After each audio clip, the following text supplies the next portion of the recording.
Hello guys, welcome to NKL pets family. இப்போ வந்து பார்த்திங்கன்னா நம்ம மொசாக்கி ப்ரீடிங் தான் பார்க்க போகிறோம். மொசாக்கி ப்ரீடிங்கில் நான் என்ன அப்டேட் பண்ணியிருக்கேன்னு நான் உங்கள்கிட்ட காமிக்கிறேன். சரி, இப்போ வாங்க நம்ம மொசாக்கி ப்ரீடிங்கில் இப்போ நம்ம எந்த ஸ்டேஜில் இருக்கோன்னு பார்க்கலாம். பாருங்கள், நம்ம இனிமேல் டப்பில் தண்ணி ஃபில் பண்ண ஆரம்பிக்கலாம். இங்கே பாருங்கள், நம்ம 2 ஃபீமேலும் அந்த கார்னரில் நின்றுருங்க. இப்போ மேலே எங்கே போச்சுன்னு கேட்டிங்கன்னா, நம்ம மேலே வந்து செப்பரேட் பண்ணிட்டோம். ஏன் செப்பரேட் பண்ணிட்டீங்கன்னு கேட்டிங்கன்னா, நம்ம ப்ரீடிங் விட்டு 3 நாள் ஆச்சு. இதுக்கு மேலே நம்ம ஓட வேணாம். ஏன்னா ஃபீமேல் வந்து ஸ்ட்ரெஸ் ஆயிரும். எப்படின்னு பார்த்தீங்கன்னா, நம்ம 3 நாளுக்கு அப்புறமும் விட்டுருந்தோன்னா ஒரு சில மேல்லாம் வந்து பார்த்திங்கன்னா ஃபீமேலை பிடிச்சி அடிச்சிட்டே இருக்கும்.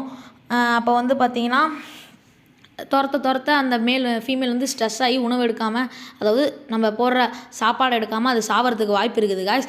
அதனால தான் நம்ம மேலும் ஃபீமேலும் இப்போ செப்பரேட் பண்ணிட்டோம். இப்போ பாருங்கள், நம்ம அடல்ட் ஃபிஷ்ஷஸ்லாம் இதில் இருக்குது. நம்ம அந்த மேலும் இதில் தான் விட்டுருக்கோம். ஓரளவுக்கு செமி அடல்ட் ஃபிஷ்ஷும் நம்ம இதில் தான் விட்டுருக்கோம். இங்கே பாருங்கள், தீனி போடுறாங்கன்னு நினச்சிட்டு சாப்பிடுது. இப்போ சரி வாங்க, நான் குட்டிங்களில் இருக்க டேங்கை காமிக்கிறேன். இதில் தான் நம்ம குட்டிங்களை விட்டு வச்சுருக்கோம். இப்போ சரி வாங்க, நான் காமிக்கிறேன். இதில் வந்து ஒரு 15 குட்டிக்கிட்ட இருக்குது. பார்த்தீங்கன்னா உங்களுக்கு நீந்துறது தெரியுமா தெரியாதான்னு நினைக்கிறேன். இது பாருங்கள், ஜூம் பண்ணி காமிக்கிறேன். அங்கே ஒரு 2 குட்டிங்க ஓடுது பாருங்கள்.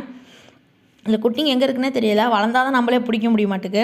அங்கே என்னடா க்ளே பெட் மாதிரி வச்சுருக்கேன்னு பார்த்தீங்கன்னா, நம்ம போலார் பேரட் வாங்கி வளர்க்கலாம்னு ஒரு இதில் ப்ரீடிங் செட் பண்ணலான்னு பார்த்தோம் காய்ஸ். ஆனால் நம்மளால் அது வாங்க முடியல.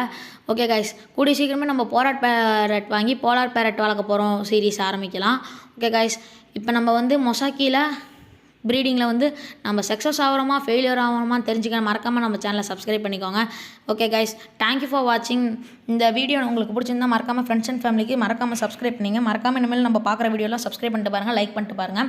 நம்ம இந்த வீடியோவில் சக்ஸஸ் ஆகிறோமா இல்லை ஃபெயிலியர் ஆகிறோமா அப்படின்னு பார்த்துக்கலாம் கைஸ். ஓகே, நம்ம கண்டிப்பாக மொசாக்கி ப்ரீடிங்கில் சக்ஸஸ் ஆகும்னு நினைக்கிறவங்க எல்லாமே மறக்காமல் ரெட் டாட் கமெண்ட் பண்ணிட்டு போங்க. ஓகே கைஸ், தேங்க்யூ ஃபார் வாட்சிங். டாட்டா, பாய் பாய். மறக்காமல் நம்ம சேனலை சப்ஸ்கிரைப் பண்ணி வச்சுக்கோங்க. அப்படி மீனுக்கு என்ன ஃபுட்டாக போடுறேன் நிறையா பேர் யோசிச்சிங்கன்னா, நம்ம மீனுக்கு வந்து பிளட் வார்ம்ஸ் போடுறோம், ட்ரை பிளட் வார்ம்ஸ் போடுறோம், அது இல்லாமல் கொசு லார்வா போடுறோம். அது மட்டும் இல்லாமல் நம்ம வேறு ஏதாச்சும் என்ன போடுறோன்னு பார்த்தீங்கன்னா, கடையில் வாங்கின அந்த பெல்லட்ஸை நம்ம நுணுக்கி போடுவோம். அது மட்டும் இல்லாமல் அந்த கோதுமை மாவு இருக்குது பார்த்தீங்களா, அது கொஞ்சம் போடுவோம் காய்ஸ். அது இல்லாமல் அந்த ரைஸு அதெல்லாம் நம்ம போடுவோம். இதெல்லாம் நம்ம மீன் நல்லா விரும்பி சாப்பிடுவோம் காய்ஸ். அது மட்டும் இல்லை கைஸ், நம்ம மீனுக்கு இந்த தீனி போட்டால் சாப்பிடுமான்னு கேட்டிங்கன்னா, அந்த கோதுமை மாவுலாம் அதெல்லாம் கண்டிப்பாக சாப்பிடுது கைஸ். நம்ம மீன் இப்படி தான் கைஸ் போட்டு வளர்க்குறோம். நல்லா தான் கைஸ் ஹெல்த்தியாக இருக்குது. ஓகே கைஸ், தேங்க்யூ ஃபார் வாட்சிங். Tata, bye bye. Thank you for வாட்சிங். பாய் பாய்.